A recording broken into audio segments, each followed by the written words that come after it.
Question number 9 है कि एक उत्तल लेंस जिसकी वक्रता त्रिज्या 15 सेंटीमीटर तथा 30 सेंटीमीटर है और इस लेंस का वायु के सापेक्ष रिफ्रैक्टिव इंडेक्स 1.5 है।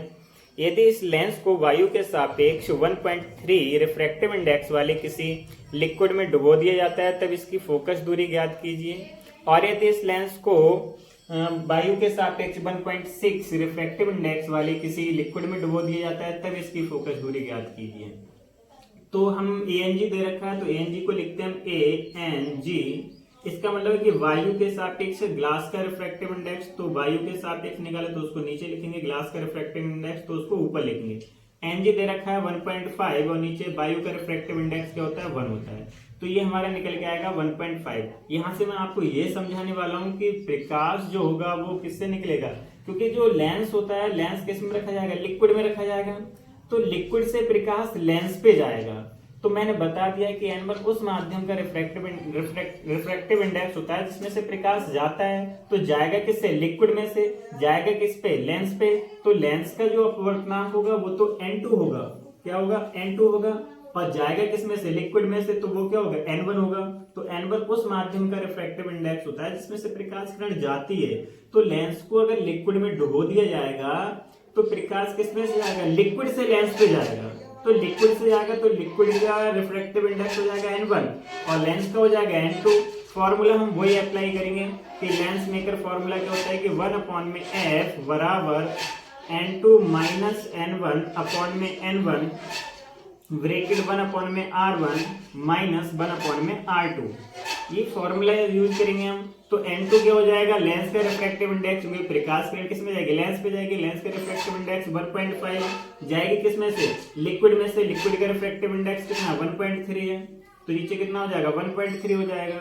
अब क्या है कि R1 R2 वक्रता त्रिज्या है। इस वाले पृष्ठ की देखें तो पोल P1 से C तक की दूरी जो हो जाएगी, पहले पृष्ठ की वक्रता त्रिज्या हो जाएगी R1 15 सेंटीमीटर। तो ऑब्जेक्ट हमेशा लेंस के बाई तरफ रखा होता है, तो मान लिया हमने इस तरफ ऑब्जेक्ट है तो प्रकाश निकलेगा इस तरफ को, तो प्रकाश की दिशा में दूरियां प्लस की होती हैं, तो विपरीत दिशा में माइनस की, तो प्रकाश की दिशा में ये 15 सेंटीमीटर वक्रता त्रिज्या दे रखी है पहले पृष्ठ के लिए, तो ये तो हो जाएगी प्लस की 15 सेंटीमीटर। ये जो हो जाएगी वो माइनस की हो जाएगी, क्योंकि हम पोल P2 से C तक की दूरी मेजर करेंगे, हमेशा दूरियां पोल से मेजर की जाती हैं, ये प्रकाश की विपरीत दिशा में, तो ये प्लस का हो जाएगा हमारा। लिख लेते हैं एक बार, माइनस 1/-30, तो ये कितना हो जाएगा, माइनस माइनस प्लस। यहाँ पे हम घटाएंगे तो 1 कितना बचेगा हमारा, 0.2 बचेगा, और नीचे 1.3 पॉइंट से पॉइंट हट जाएगा।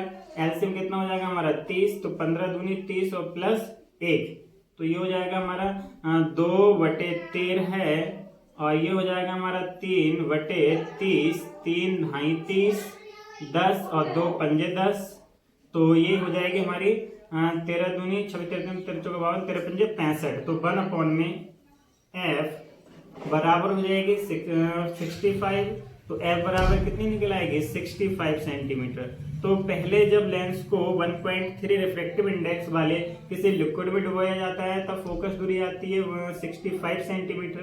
यदि इस लेंस को 1.6 रिफ्रैक्टिव इंडेक्स वाले किसी माध्यम में डुबो दिए तब फोकस दूरी कितनी आएगी, तब क्या हो जाएगा कि अब प्रकाश किरण किससे जाएगी, 1.6 रिफ्रैक्टिव इंडेक्स वाले लिक्विड से जाएगी, तो ये हो जाएगा हमारा N1 और ये जो हो जाएगा हमारा N2।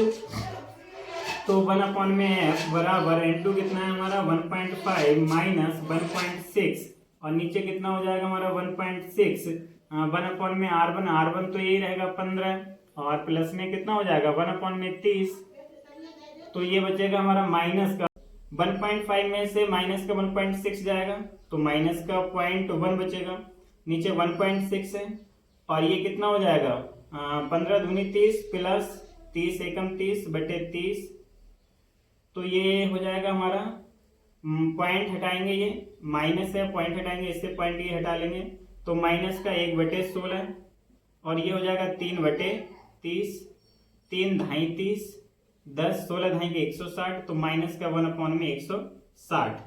तो 1/f बराबर हमारा कितना आया, माइनस 1/160, क्रॉस मल्टीप्लाई करेंगे तो फोकस दूरी जो निकल के आएगी हमारी वो -160 सेंटीमीटर आ जाएगी। देखो पहले